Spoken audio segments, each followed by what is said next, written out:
Hello students, so now we are going to dissect this infratemporal fossa.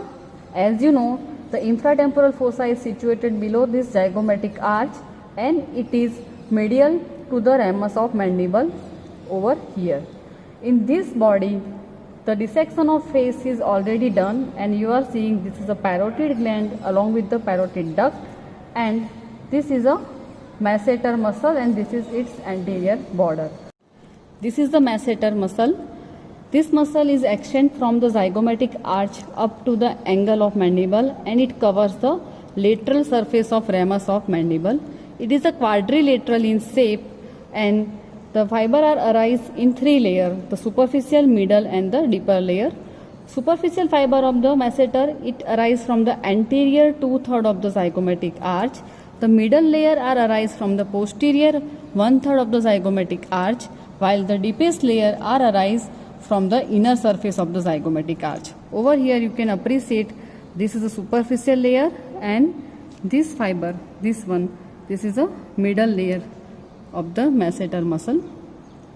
Now all three fibers are inserted on the ramus of the mandible. Over here the superficial fiber are the lowest most.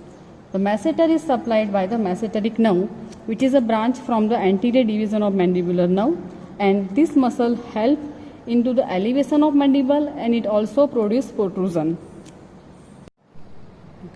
To approach the infratemporal fossa, we need to cut this zygomatic arch and also the ramus of mandible. Now I have cut this masseter muscle from the zygomatic arch and reflected it downward.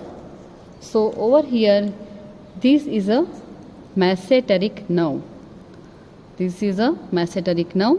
It is again a branch from the anterior division of mandibular nerve, and this nerve passes through this mandibular notch and supply the muscle from its deep surface. This nerve also give branch to the TM joint.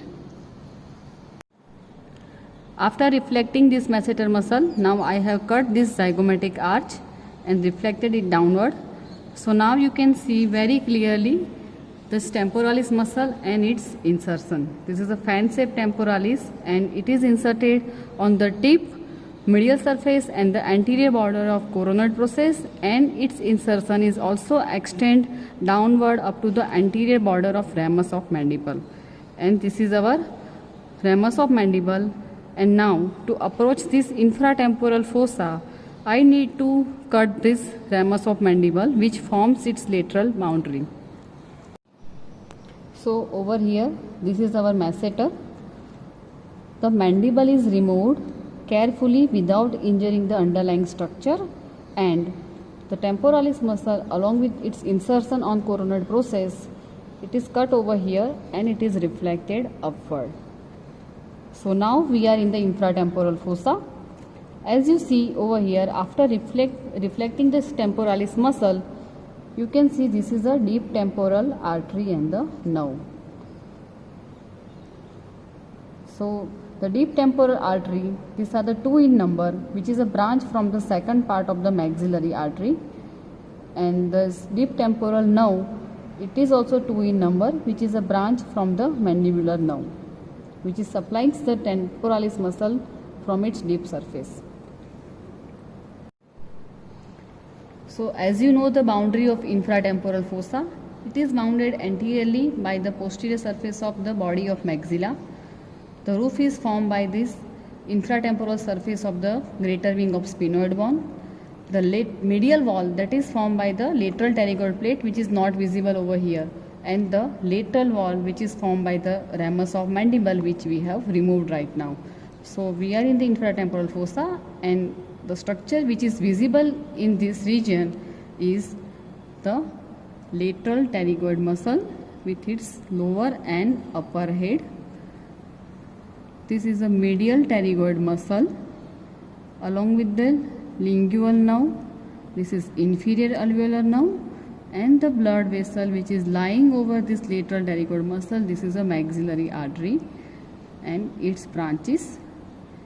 And the one more content, that is a mandibular nerve which lies deep to the lateral pterygoid muscle along with the aortic ganglion. Let's discuss the muscle of mastication. Again putting back all this muscle. So there are 4 muscle of mastication. Out of the 4, 2 are lies in the superficial plane while 2 muscles are deep. The superficial muscle are the masseter and the temporalis muscle. We have already discussed the temporalis and masseter muscle, while the rest 2 are the content of infratemporal fossa. So the one is a medial pterygoid muscle and the other is a lateral pterygoid. So masseter, temporalis, medial pterygoid and lateral pterygoid, all 4 are the muscle of mastication. Now let's discuss this medial pterygoid muscle. This is a medial pterygoid which is a quadrilateral in shape and it is having a 2 head. The one, this is a superficial head and this one is a deep head. The superficial head, it is arise from the tuberosity of maxilla, while the deep head, that is arise from the medial surface of lateral pterygoid plate, and these 2 head, they converge, goes downward and inserted over the medial surface of the angle of mandible and adjoining ramus of mandible. So you can appreciate over here, this is a superficial head of the medial pterygoid and beneath this nerves, this is a deep head of medial pterygoid and this is a insertion of medial pterygoid muscle.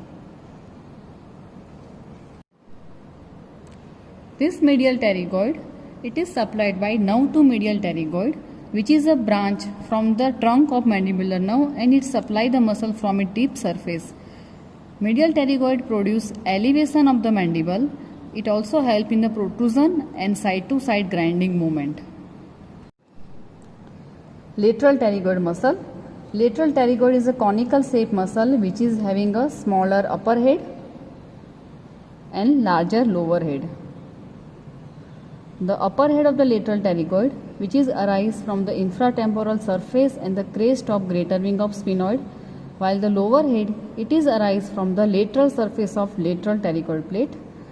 This both the head are converged, passes backward and laterally, and it is inserted on the pterygoid fovea on the anterior surface of the neck of the mandible.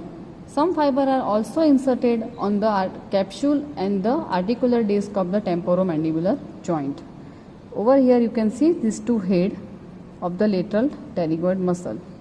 This lateral pterygoid, it is supplied by nerve to lateral pterygoid, which is a branch from the anterior division of mandibular nerve, which is also given to its deep surface.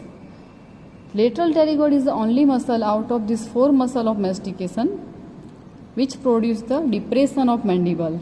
So this muscle is indispensable to producing opening of the mouth, and this muscle is also help in the protrusion of the mandible. Let's see the relation of the medial and the lateral pterygoid muscle. So the medial pterygoid, it is separated from the masseter and the ramus of mandible by fibers of the lateral pterygoid muscle, maxillary artery, lingual nerve, this is the lingual nerve, inferior alveolar nerve and vessels. While the lateral pterygoid, it is related superficially. If we go from outside inward, the outermost is the masseter muscle, then the ramus of mandible, then temporalis muscle and maxillary artery. While the upper border of the lateral pterygoid, there is a deep temporal nerve and the masseteric nerve is emerging. This is a masseteric nerve. Lower border of lateral pterygoid is related with the lingual nerve, inferior alveolar nerve and vessels, and also middle meningeal vessels and the sphenomandibular ligament. These 2 structure we will see after reflecting this lower head of lateral pterygoid muscle. Between these 2 head of the lateral pterygoid, there passes a maxillary artery. Its junction between the second and the third part, and also the buccal branch of the mandibular nerve.